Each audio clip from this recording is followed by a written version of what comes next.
This video is about anomaly detection, and in particular, we focus on the local outlier factor, or LOF. We're going to fully explain this local outlier factor technique. Some of the other videos online and on YouTube describe the superficial aspects of local outlier factor or the mechanical steps required to produce LOF scores. Instead, what we're going to do is take a deep dive into how LOF actually works and how the technique can be used to find both global and local outliers. So if you're interested in deep knowledge about this particular technique, as well as issues associated with its advantages and limitations as you use an LOF anomaly detector in your practical applications, then this is the video for you. It's actually a clever technique that I want to go into the details, and I think you'll find it very interesting. Okay, so for those who need a bit of a refresher or those unfamiliar with the topic, let's start by asking the question, what is anomaly detection? Well, in fact, it's an unsupervised machine learning approach to find outliers in a data set. So we have a contrived data set here with two features, x1 and x2. And in the middle here, we have the actual data that we want to process in some manner. And surrounding the actual data are these additional points, which we refer to as anomalies. Okay? Anomalies are effectively an extreme form of the generic term of outliers, and we'll use outliers, anomalies interchangeably in this video. But the goal is to try to find these four outliers in some manner using some specific unsupervised machine learning technique. And once we've found them, we could either remove them or perhaps inspect them to find out if there's a suspicious origin of these anomalies. And why would we do that? Because one of the key applications of anomaly detection is to allow us to detect fraud or network intrusion and a whole host of other applications. Now, there are many different anomaly detection techniques, and you may know of several. So why do we even need to consider local outlier factor? And the answer is that there are two types of outliers, global and local. And if we look first at the global outliers, these are what I've been referring to as anomalies because they're easier to find and they're quite isolated. So in this data set here, we have one global outlier, but we also have two local outliers. Okay? And so the global outlier tends to be easier to detect compared to the local outliers because these are outliers relative to this dense cluster of points. Now, one way to do it is to look at the distances from each point to its nearest neighbors, the so-called KNN approach, or K nearest neighbors. If we use a distance-based approach, this point here would be detected as a global outlier because it has a huge distance between itself and its nearest neighbors, right? So that's easy to find. On the other hand, the local outliers have shorter distances to their nearest neighbors, and even shorter in this case, okay? So the distance between here and here, for example, is no different from the distance between here and here. So we're either going to declare all of these as outliers along with this point and this point, or all of these are inliers and we'll fail to recognize that these two are local outliers, okay? So that's the situation that we're in. Local outliers are trickier to find because they are near clusters. One thing we can do is, instead of using distance as a criteria, why not use densities? And that's the core idea of LOF. Use densities rather than distance. So keep that mantra in mind in your head. Densities instead of distance. Now, the question is, how should we utilize densities in this new approach? So let's look at this example in terms of densities. Okay? Assume that we have three nearest neighbors, k equals 3. And so here, this point of interest as a local outlier, its nearest neighbors are right here. And so we can draw a circle around the point that's based on the distances to those neighbors and realize that outliers have a sparse neighborhood around them. So if we use their specific density to indicate that they're an outlier, we can detect these types of outliers. Unfortunately, if you go over here, this looks like it's in a very sparse region, so that's an outlier. This is an outlier, and so on. So even the points in this region will be considered as outliers if we just consider densities. But we're going to go one step further. We're going to look at the densities of the neighbors relative to the density of the point of interest. So if we zoom in here, take a look. These are the neighborhoods of the three nearest neighbors of this point, right? And their densities are very high relative to the density of this point, right? So what we can do is, instead of looking at their absolute densities, we can look at their relative densities relative to their nearest neighbors, and that gives us the technique that we need to identify local outliers, okay? So the densities of the three neighbors are high, the density of the point of interest is low. If we take the ratio of these densities, that'll produce a score, and we use that score to decide whether or not we have an outlier. And that is the basic technique of LOF. We're going to take relative densities rather than absolute densities. Okay? So how do we find the outliers using these densities? We already said we're going to take the ratio of densities. But what do we mean by that? Well, let's take a small version of the problem. And we have 5 data points, A through E. Right? And what we're going to do is assess whether A is an outlier relative to these other points. And the way we do that is we define a score of A as the average of the densities of the 3 nearest neighbors, so K equals 3 in this case, right? And the nearest neighbors are B, C, and D, and we'll divide that by the density of A, okay? And that'll give us a score. So it's a relative density that's used, or a ratio of densities that produces the score. Now, if we have a high score, we'll call it an outlier. Because if the density here is very low and these densities are high, that'll give us a high score, so that's an outlier. On the other hand, we could have a low score, which would indicate an inlier.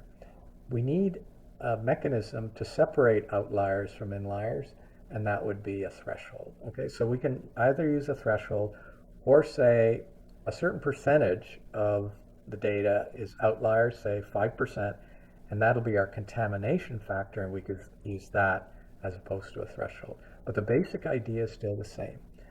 What LOF does is it takes the density ratios and converts that to a score, and then uses that to determine the outlier or inlier behavior of a point. That's a really neat way of using densities to produce a score to identify both global and local outliers. Okay, now let's put on our research hat for a little bit now. Let's say that we were working on this idea, we came up with this approach. How do we actually go about implementing this and making it work? Okay, so that's the next segment that we're going to go through. Now, the million-dollar question turns out to be, how do we calculate the density of a neighborhood around a point?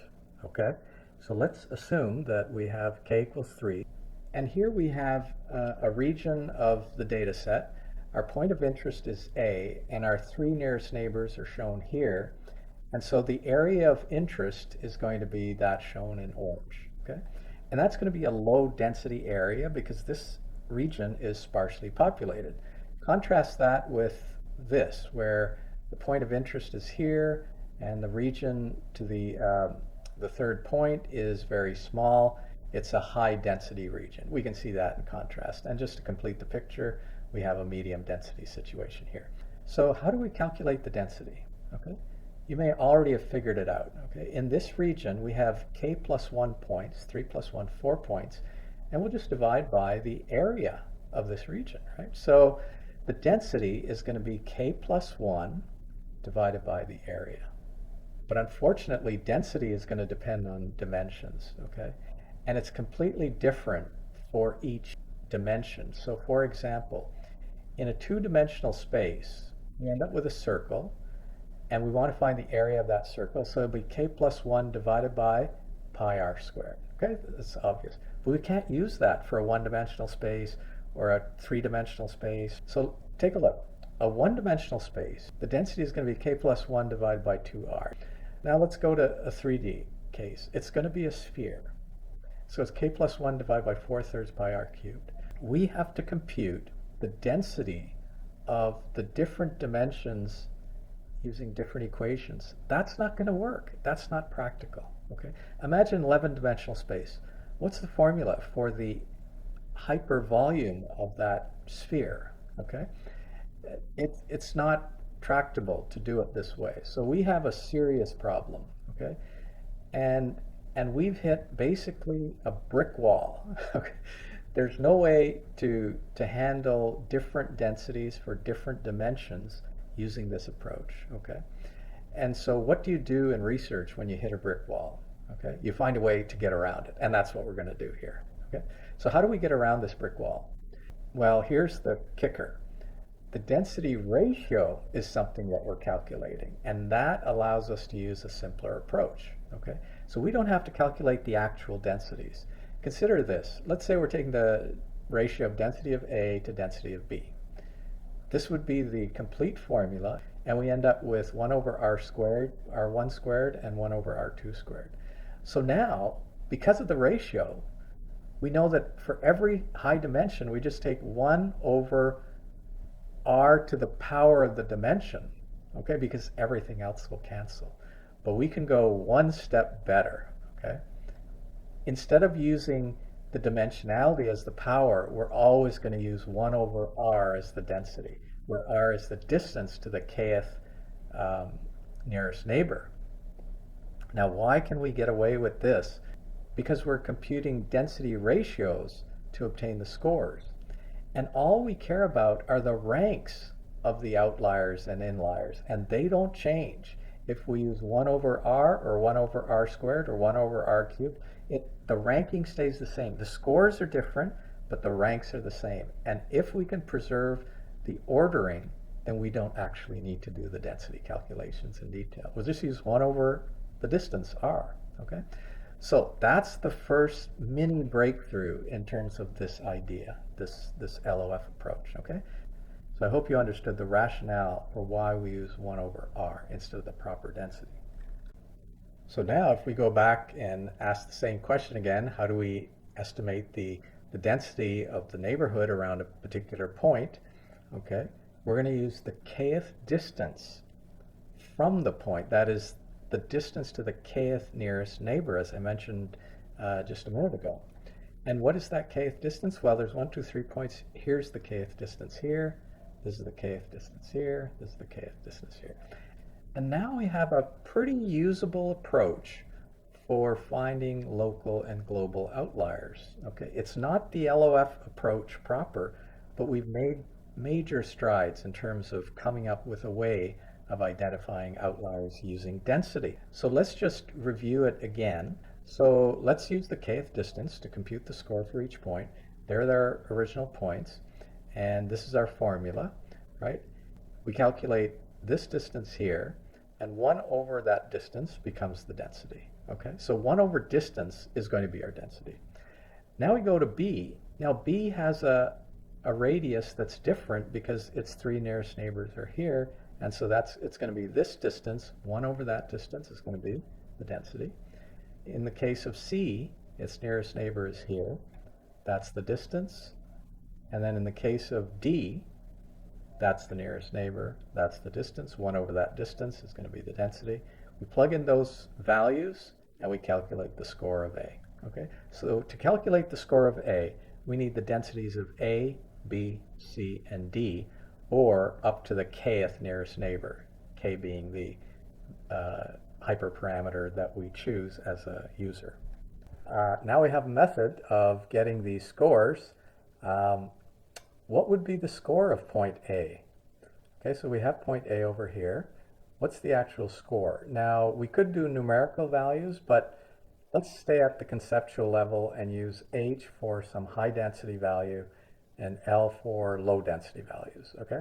So now, the score of A is going to be 1/3 of the density of B, C, and D. And these are all high density points because their nearest neighbors are all very close to them, okay? However, the density of A is very low, or relatively low compared to the other densities. So when we take the ratio of the two, we get a value that's much greater than 1. High score implies an outlier, okay? Now we can do the same thing with B. So if we look at the score of B, it would be 1/3 of C, D, and E, okay? Those are the high densities associated with C, D, and E, divided by the density of B. And if we take that ratio, we get something that's approximately 1. And if it's a low score, we have an inlier, okay? And so to summarize, in LOF, we take the ratio of the average density of K neighbors, N sub I, and the density of the point of interest P. So the score of P is going to be the average of the density of the neighbors divided by the density of P, okay? Cool. So we have a very elegant solution to identifying global and local outliers now. We're off to the races. But we still have some problems with this approach. The first is the issue with the K distance. The Kth distance might occasionally be too big to represent the density properly. Let me show you what I mean by that. Let's look at this situation where P is the point of interest shown in green, and let's say that K is equal to 4. Then the fourth point in the neighborhood of P is way out here. So we're going to look at this area as the region surrounding P, and that'll lead to a very low density because this value, this Kth distance, is going to be high when actually it's a high density region, right? So when we plug the value of density in the denominator here, the score is going to tend to blow up. So every once in a while we're going to run into this issue. Now, is there a way of solving that problem? Of course there is. There are many ways to represent density of a region, right? We just picked one. So yes, there are. Let's take the average of the distances to the K nearest neighbors. And so here's the situation. Here's A. We have 3 nearest neighbors. We take that distance plus that distance plus that distance, average it, and we get this region, okay? So now we're taking the averages of the distances to the nearest neighbors. And if we do it for the high density case, we get a smaller area. And if we do it for the medium density case, we get a smaller area. So in all cases, we get a smaller area due to the fact that we're averaging, right? So the density is now not just the Kth distance, but 1 over the average of all the distances from A to the nearest neighbors. But even this method has some issues. So let's take a data set and compare these two methods side by side. You can see here what we've done is taken a single cluster with outliers around it and decided that we're going to increase the contamination factor so that we get more outliers out, okay? So the method that uses average distances, every once in a while, it'll claim that an inlier is actually an outlier, you can see here, okay? On the other hand, the Kth distance approach by itself will tend to find some local outliers that are embedded on the periphery of the cluster, okay? And we see that here, but it's not as bad as we're seeing here, okay? Now, because of the issues associated with these two methods, we have to come up with a hybrid method or a composite method that combines the two. And that's exactly what the developers of LOF did. They combined the two different approaches, and in particular, they based the density calculations on the relationships with neighbors. Now let me be specific about exactly what that means, okay? So we have two situations that we want to address. One is the point that we're dealing with for the calculation, point A, is a certain amount of distance away from point B, okay? That distance is very large, and therefore, since A and B are far apart, we use the distance calculation, okay? Just directly this distance. On the other hand, if A and B are in close proximity to one another, okay, relative to the kth distance from B, then we actually want to use the kth distance from B, okay? So if A and B are close, use the kth distance from B. And that was the clever trick that the developers of LOF came up with. And in particular, they defined a new term called the reachability distance between A and B, which is the maximum of these two cases. It's either the distance between A and B if A falls outside of the neighborhood of B, or the kth distance of B if A falls inside the kth distance of B. Okay? The benefit of doing that is that we avoid statistical noise that arises when we do a lot of small distance calculations. Let's say we had 50 points in this region. All of these distances are going to be small, and we're going to replace them with a larger distance. Okay, so statistical noise will be suppressed, and it has a smoothing effect. So all we have to do is replace the distances in the previous form of this equation with the reachability distances. But this is no longer a density the way we were viewing it before, so let's give it a new name, the local reachability density, or LRD. So all densities will now be replaced by the local reachability density, the LRD, and the LRD of A is going to be 1 over the average reachability distance from A to all of its neighbors. Okay? I hope that makes sense now, because we've got one step left and it's very simple.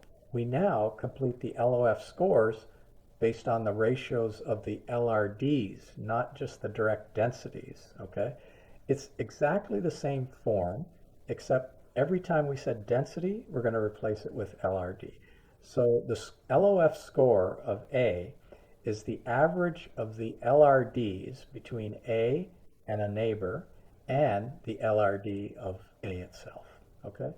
And now, if you want to look at a specific example, let's say for k equals 3, the LOF score is just 1/3 of LRD of A and its nearest neighbors divided by the LRD of A, okay?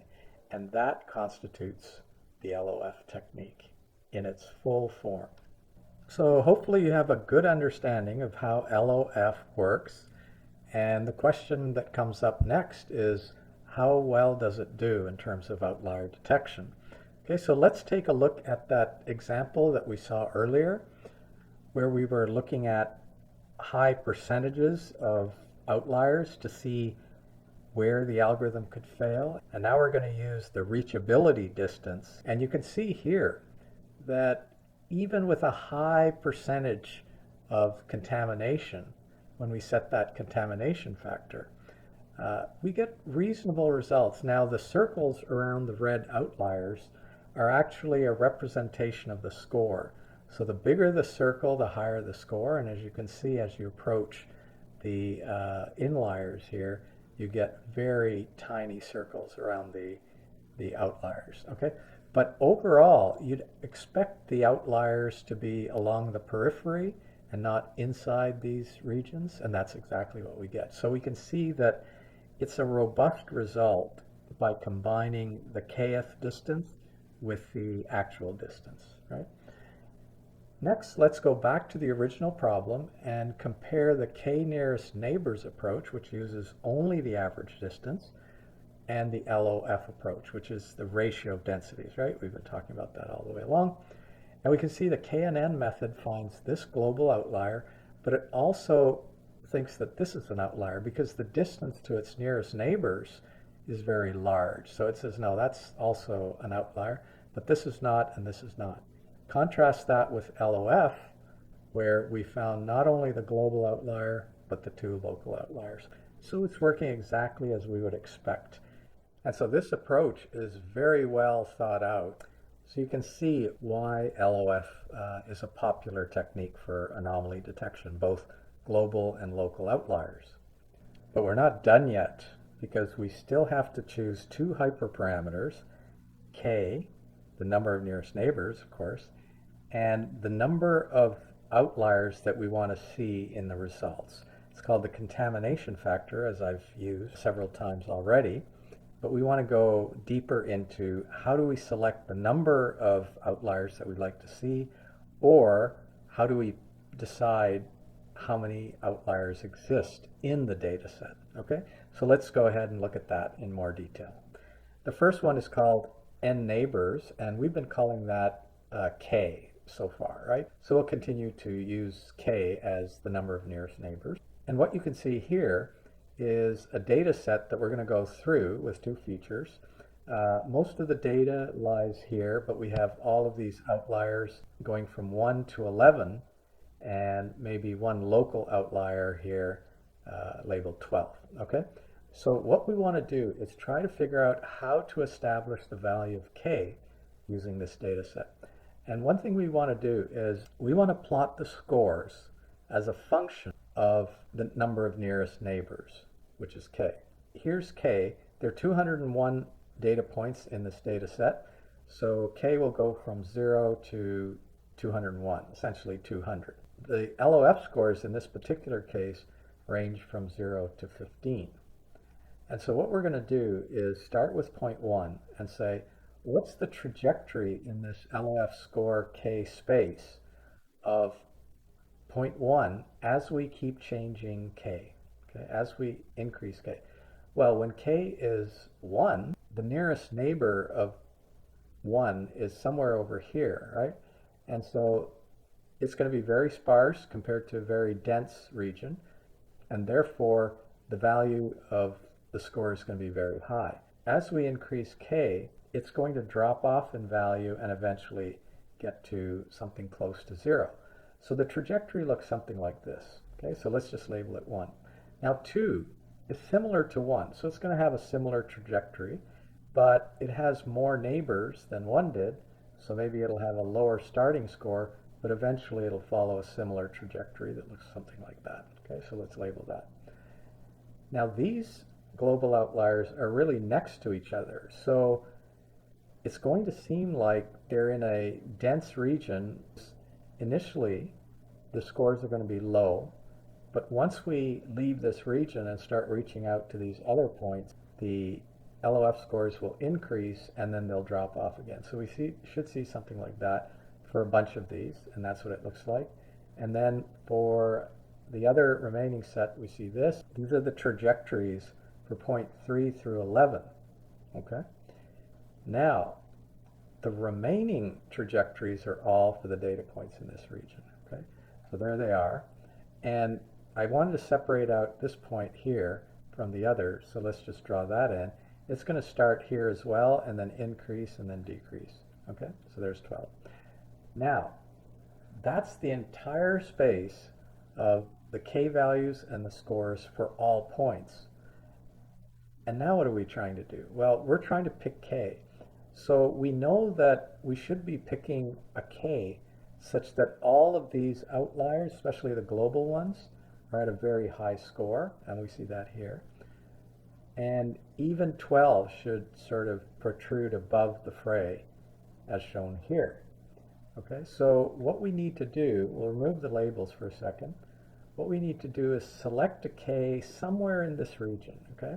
So everybody is either up here or up here, and then the rest of them are down here, okay? And we also want to select a threshold, and the threshold that we want to select would be just below this upper point here, so we can get point 12 in, okay? So now we have some idea of how to select k. It's a range of values, typically between 10 and 20, okay? And then if we want to pick a threshold, we have to do that more carefully, okay? And we'll get into the details of that shortly. And here's the actual plot from the Python program to do the plotting. And you can see it has very similar characteristics. And so we would, again, pick a value of k in this region. It doesn't really matter which value, right? Because as long as it's somewhere in this region. And then again, ideally we would pick this value for the threshold, but that would only get the global outliers. The local ones, we'd have to actually shift down to this point. Okay, that's the lowest value we could choose to get all the outliers. And then we would select all of these points, okay? And these points are associated with 1 through 12, as it turns out, okay? Now let's do one other plot and that is the data set that we've been playing with, or a similar kind of data set that we've been playing with. And you can see there's the global outlier. There are a couple of local ones. There's one cluster here, one cluster here. Okay, so when we do the same plot, that is, change the number of nearest neighbors and plot that against the LOF scores, we get this, right? So just by inspection, we should be able to say that, okay, the value of k should be somewhere between 10 and 20, say 15, okay? And then our threshold should be somewhere around 2. We'll get this global outlier and these two local outliers. Okay, I hope that's clear. We don't have to generate these characteristics for every data set. We've gone through this whole process to understand why we pick k between 10 and 20 and how we select a threshold. And again, more information about selecting the threshold shortly. Before doing that, let's talk about how we do this in practice. How do we separate inliers from outliers? Well, we look at the LOF score and we use some basic rules of thumb. If the LOF score is much greater than 1, that's an outlier. If it's much less than 1, it's an inlier. And scores around 1 have similar densities to its neighbors, and so those aren't outliers either, okay? So we can use this information to separate outliers from inliers, but in practice what we end up doing is introducing a hyperparameter called the contamination parameter. And that contamination parameter is nothing more than the percentage of outliers expected in the data set, okay? And we can set that to 1%, 2%, 5%, 10%, whatever value we choose. And then we can filter out by inspection each one of those cases to decide if it really is an outlier or an inlier. Okay, so let's take a look at one of the data sets that we were looking at earlier to understand this contamination parameter in a little bit more detail. So we're going to use 2%, 5%, and 10%. Starting with 2%, you can see here's the data, but only a few outliers have been detected. In fact, 2% of the data has been identified as outliers.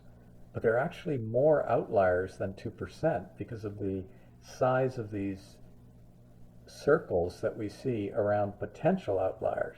So we should actually up the percentage and see what happens there. Well, we got a few more, okay, these and so on. But they're still outliers with large scores indicated by the radius of these circles. Let's go to 10%. Now we're on to something. This is probably the right percentage for this data set, okay? Unfortunately, when we're given a data set in a multi-dimensional setting, we don't know a priori what that value should be. So we need a little bit of domain knowledge. We might set it to, say, 5%, and then if we pick 5%, we will start to inspect each of these points and see if they're truly outliers. And if they all are, we need to up this value, maybe to 7%, and keep checking and so on. So that's sort of the practical way. But I want to discuss another way to separate the outliers from the inliers in a more accurate fashion using that thresholding technique that we discussed earlier. In particular, what we want to do is plot the LOF scores as a histogram. And you can see the histogram here. And notice that most of the scores are here, okay, in this lower region, but there are 3 that look like outliers, right? And they really are. 2 of them are local and 1 is global, right? What we've done is taken a multi-dimensional problem and reduced it down to a one-dimensional problem, and we just have to identify where the threshold is. And when you see a histogram, it's very easy to pick out the actual location right there, okay? And so now everything above that value is going to be an outlier, everything below that value is an inlier. The most interesting part of this approach is that you can use AI to automatically generate the code to specify the threshold value, because there's going to be a high density of scores and a very low density of scores, and you can use a wide variety of different techniques to pick that value of roughly 2.0, okay? So that's a little homework assignment, if you will. for you to ponder. Can you use AI to automatically generate a piece of code that takes the LOF scores and identifies the threshold between outliers and inliers? Okay, so now we've covered all the different aspects of LOF and how to pick K and how to pick the threshold or the contamination factor. Let's finish off with one more slide on the other options in the sklearn library for LOF. And there's a parameter called metric, which defines the equations used for the distance calculation. We haven't really said anything about how we calculate distances, but they're the standard techniques. The Euclidean distance is the L2 distance. The Manhattan distance is the L1 distance, and the Minkowski distance is the LP distance. Okay, you can look these up online or use ChatGPT or what have you. We've described this in other videos, and you can look at those. Another parameter in sklearn is algorithm. So that's the method to find the k nearest neighbors. Okay. Now, we've done the brute force technique, but there are two other techniques called KD tree and ball tree. So you can use either of those methods or the brute force method that we've talked about. And the brute force method basically says use the distance parameter and just calculate the distances to all points, and then pick the k nearest neighbors. Okay. Auto is a method that automatically picks the best algorithm for your data set. And then there's one last parameter called novelty, and that's whether or not you want it to find the outliers in the current data set, or you've got a test set, you want to find out whether any of the points in the test set are actually outliers. Okay, so you either set this to false to find the outliers in the training set, or true to decide whether the unseen test set has outliers or inliers. Okay. So with that, we have the full story, and now it's time to go to the Jupyter notebooks and really understand how this works in practice. Now we've entered the lab portion of the lecture, where we take an even deeper dive into local outlier factor with the intention of finding out the strengths and, perhaps more importantly, certain limitations of the approach.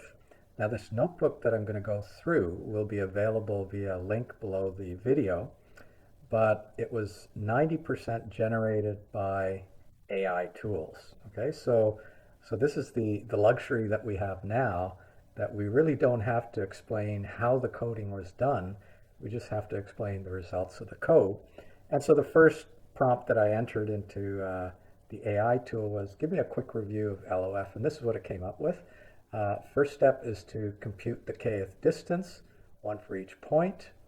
Next, we compute a reachability distance, as I described earlier. So between A and B, it's the max of the kth distance from B, or the distance between A and B, whichever is larger. Okay, and this is to avoid statistical noise, essentially smoothing out the effect of very close neighbors. Okay. With those values of reachability index, we average them for all of the neighbors, between A and all of the neighbors, and then we invert that. So the power -1 means just invert. So now, once we've got the reciprocal of that, we call that the local reachability density. Okay, and that's sort of the key to the whole LOF method. From that, we can compute an LOF score, which is essentially the average of the LRDs of the neighbor divided by the LRD of the point being interrogated. Okay, and ideally, if the LOF score is large, then it's an outlier. If it's small or roughly equal to 1, more like an inlier. Okay. Now, in the sklearn library for LOF, we have a few parameters to work with. Remember, we talked about n neighbors. That's really the k value, the number of nearest neighbors that you're going to use in the computation. Then there was another parameter called contamination, which is the percentage of the data set that you think will be outliers. Now, here are the others that we discussed. Metric is the way that you calculate the distance. Okay, remember, I said you just type into ChatGPT or what have you questions like what is the metric option for distant computations, and it'll often it'll spit out all this information. For example, the L1 is the Manhattan distance given here between point X and point Y. It's just the sum of the absolute differences. Okay, so and then it tells you that basically it's going to be useful for high dimensions. The Euclidean distance is the L2. It's given by this formula. And then the Minkowski distance is the general form. So the L1 is nothing but a Minkowski distance with p equals 1. The L2, p equals 2. If p equals infinity, it's the maximum of any of the coordinates and so on. So you can go through this on your own time. Obviously, this notebook will be available on the link below the video. And then it goes on and explains when to use which one. The algorithm option for finding the nearest neighbors, you can select KD tree, which is for low dimensional problems, and it describes the nature of this technique, or create ball trees for high dimensional problems, or use brute force if you have a small data set, or for extremely large dimensional problems, even if it's a small number of observations. And so, you can go through and ChatGPT or the equivalent, Gemini, Claude, or Grok, what have you, will provide this kind of information. Okay, so with that, let's see what the AI tools can provide to us in terms of understanding LOF in more detail. So I asked AI to generate some figures that give us insight into this reachability distance concept, okay? And we're going to go into a little bit more detail here as to exactly how it works. So here's the code. Initially, it generated a set of points, 2 clusters, and 2 global outliers, okay? And so we're going to use this example to see how the reachability distance is calculated, okay? So the first figure that was generated was for a situation where the point of interest A is far away from the nearest neighbors, okay? And in that case, the point A is far from B, C, and D, and we will be using these 3 distances, averaging them, and taking the reciprocal as local reachability distance. And so that's the easy one. But what if we then had to compute the local reachability distance of B? So how would that look? So AI generated the code to point out B and its 3 nearest neighbors. Now remember, we're not trying to figure out the density of B per se. We're using the densities associated with its nearest neighbors to reflect the density of B. Okay, and what do I mean by that? Let's zoom into this area, as done in the next figure. So remember, we're focused on B. So the distance from B to this point, the red point, is small. But the kth distance of the red point is shown here. And B is in that neighborhood. So for the relationship between B and the red point, we use this distance because that's bigger than this distance, right? But we're not done yet because we have to look at the distance between B and the blue point. Now, it just so happens that B is the 3rd point away from the blue point. So this is the region of its neighborhood, and B is on the edge of that region. So we use that value directly. And then this nearest neighbor in green has a local neighborhood shown here, and B is outside that region, so we use this distance directly. Okay, so in the earlier case, we use the distances in all 3 cases between A and its nearest neighbors. But in this case, we use this distance, and this distance, and average them, okay? And the unusual one is, of course, this one, because B lies in the neighborhood of this red point, so we can't use this distance. We have to use this distance, okay? So now we have the details of a faraway point and a nearby point. Let's try to put it all together on a simple case. And again, AI can generate these cases for us very nicely. You just give it certain instructions and it'll calculate reachability distance and local reachability density and so on, all automatically for you. So we've got a very small data set, different one than the one we just looked at, with a whole bunch of points in a cluster plus one extra point as the outlier. And so here's the plot of that data. Each of these points has been numbered from 0 to 10. Okay, so a total of 11 points. And so the first thing we need to do, assuming k equals 3, is find the 3 nearest neighbors for each point. So for point 0, 4, 7, and 2 are the nearest neighbors, and the distances are given here. And this third distance is the one that's the furthest away. So this is in ascending order. Okay, so for example, point number 10 apparently has 3 neighbors that are 3, 5, and 9. Let's just double check that. Here's point 10. What are its nearest neighbors? Well, I would say it's 3, 5, and 9. So exactly. So that's what's shown here. Okay. Now, we have to use this information to calculate the LRD for each point. So for example, let's say we're trying to calculate the LRD for point 10. How would we do that? Well, we first go to point 3 and ask the question, which is bigger, this distance to point 3 from 10, or for point 3, the kth distance, which is 0.87? Well, clearly this distance is larger. The same with point 5. The distance from 10 to 5 is 14.64. Is that larger than 5's kth distance?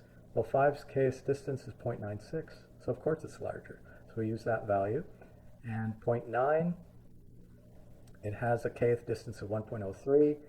14.97 is larger. So we take these 3 values, average them, and invert. And let's do that right here.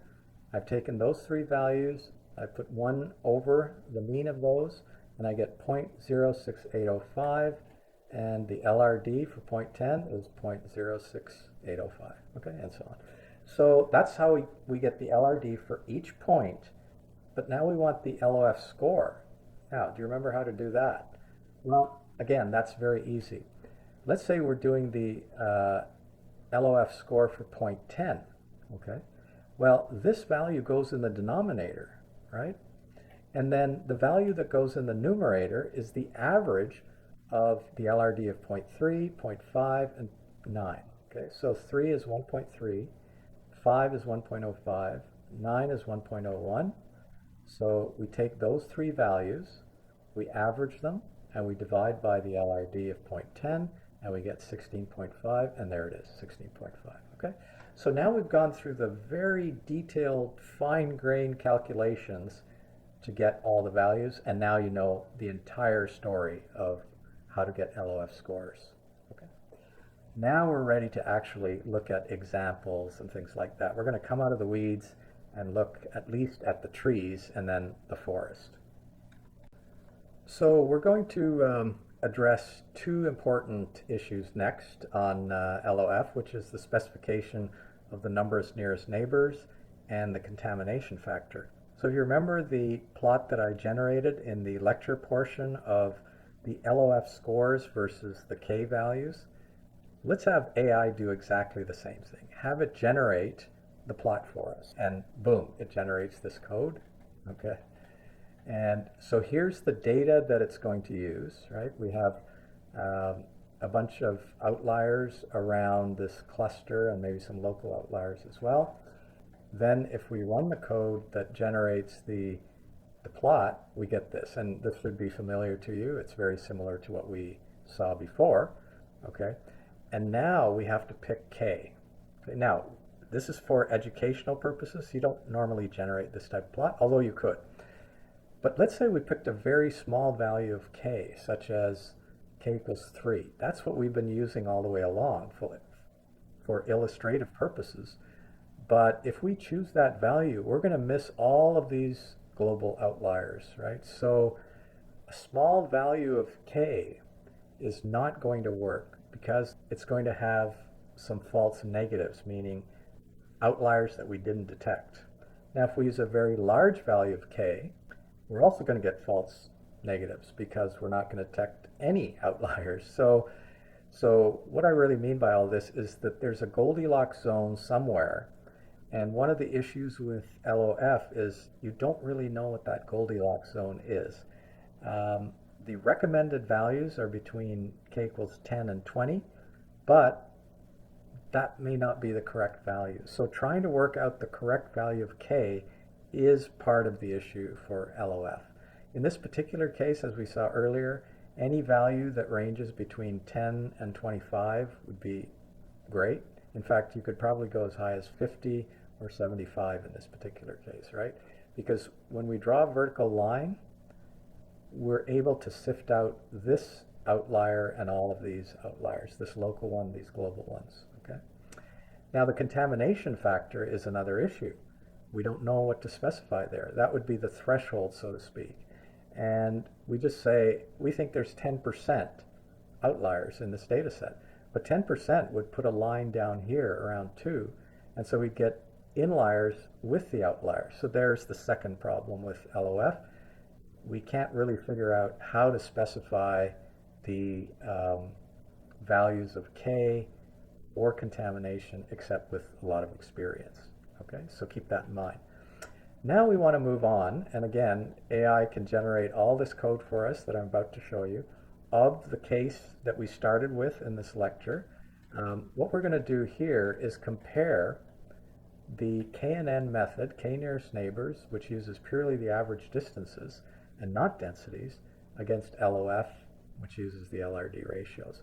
And as you saw in the lecture, KNN is going to find two outliers, both essentially global, whereas LOF is going to find one global and two local outliers. Okay, so that we've already seen this. But I just want to use this figure as part of what we're going to see later when we run KNN on a different data set, but also because we want to generate a histogram of the LOF scores as I was showing in the lecture. And again, AI will do all of this for you. Here's the histogram of the LOF scores. And we can automatically select this through a program that AI can create for you. And it puts the threshold at 2.0, which extracts these three outliers, 2 local, 1 global. Okay?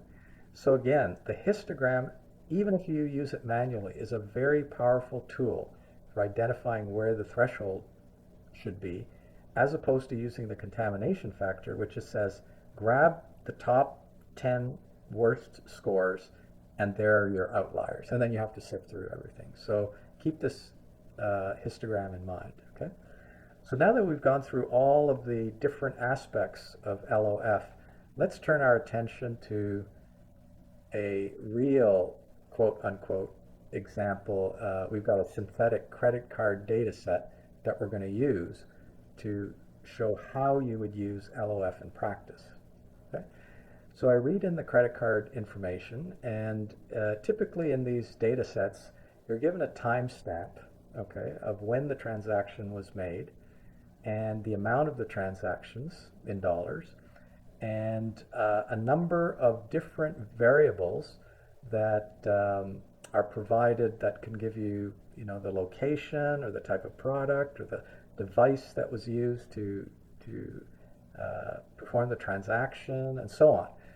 Now, we don't really want to disclose what they are to the user, so they're just represented as V1 through V11 in this case. And it could go as high as V30 or V50. It just depends on how much information you have. But one of the key things to notice is that these are all real numbers. And that's another issue with LOF. Can't really handle categorical data, including binary, or say you have categorical values of 1, 2, 3, 4. It's not really best suited for that type of situation. So keep that in mind as well. We want to use data sets with real numbers which represent points in a d-dimensional space. Okay? And we take that data and we create a matrix called train X, and we're going to use that in order to do our LOF algorithm. Okay? Now here's something I haven't mentioned up to this point, but we have to do some sort of standardization on all data sets before we apply outlier or anomaly detection. And the reason for that is that the scales of the different variables can vary wildly.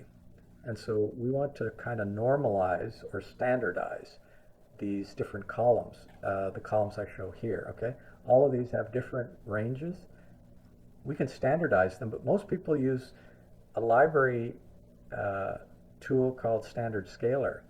And I suggest that you use a robust standardization using the median absolute deviation of the columns, and then standardize using a robust standardization technique. I'm not going to give you the details of this. This will be described in other videos, but suffice it to say some standardization needs to be done. Otherwise, these outlier detection methods may not work. Okay, so that's the caveat. Now, once we've done the standardization of a robust nature, we can actually get on to the job of doing the LOF algorithm. And we just select the local outlier factor tool from the library, set number of nearest neighbors to 10, and the contamination factor to 0.1, so that's 10%, and run the code. It's a very simple code. Of course, it was automatically generated. And then show a histogram of the scores. And the histogram clearly shows a bunch of points that are out here versus a bunch of points that are densely packed here. So maybe we should put our threshold right here. Instead of using a contamination factor, let's use a threshold to identify these. So now we'll extract those values, and we have a total of 11 outliers. That means there are 11 potentially fraudulent transactions in the credit card data. Okay? And we can grab the rows from this data set and inspect each one by one to see if it was really a fraudulent transaction, because some of them may not turn out to be fraudulent. Okay? So that's how we'd proceed. But let's do it a slightly different way. We'd like to do, instead of these row by row type analyses, we'd like some sort of visualization. But how do we visualize a 13-dimensional space, right? We've got 11 variables, time and amount. That's a 13-dimensional space. How do we visualize that? Well, what we can do is just take the first two variables and plot the results in those two dimensions, right? And all we will see, and this is what I've done here, all we'll see is the location of the outliers only. There's no data shown here. These are only the location of the outliers. But we don't know if this is correct. So how do we validate the correctness of these points? This is not a scatter plot of the data. These are just the points associated with the outliers plotted in the V1, V2 space, okay?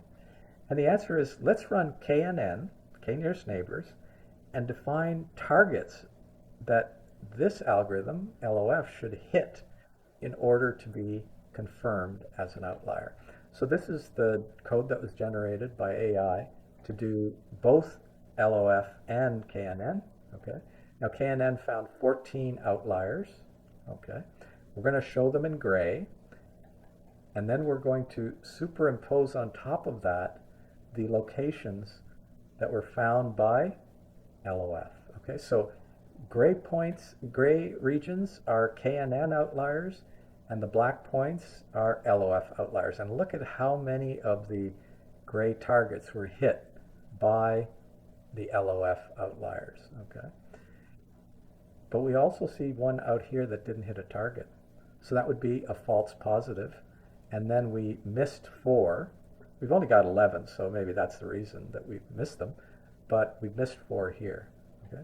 Now I want to show you the effect of changing K on this result. You see, there's only one lonely black one here, right? So let's go back to where we specified the number of neighbors and reduce that to 10, okay? And let's see exactly what we get if we just sequence all the way back. Okay, now what happened? We missed one here, we missed here, and we missed there. There's actually an extra one here. So you can see, just by changing K, the number of nearest neighbors, we've lost accuracy. And we've also missed these 4, but we actually picked up an extra one, so that's kind of interesting. But we've got 3 false negatives and 3 false positives. Okay.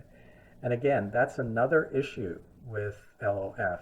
It tends to have more false positives and more false negatives than other techniques because of the nature of the kth distance and the averaging and so on that goes on. It's density based, so when the density tends to fool you, you get an error, right? So keep that in mind. We have an issue with too many false positives and too many false negatives as well. Okay, so that concludes the lab portion. Let's get back to the slides. So just to summarize the findings of our lab work, let's talk about the limitations of LOF. We found that K and the contamination factor may differ from dataset to dataset, and that makes it more difficult to specify. It's prone to making errors, so we get some false positives and false negatives due to being fooled by the densities. It doesn't handle categorical data well.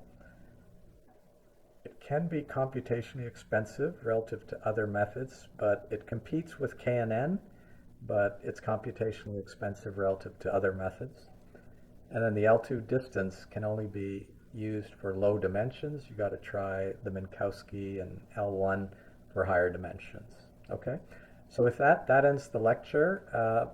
We've written a book on handling outliers and anomalies in data science called Fundamentals of Robust Machine Learning. We thank you for watching. Our book is on Amazon and Wiley, so you can get a copy there. And the notebook is provided in a link below. Please hit the like button and subscribe, and let us know what kind of videos you'd like to see in the future. Thank you.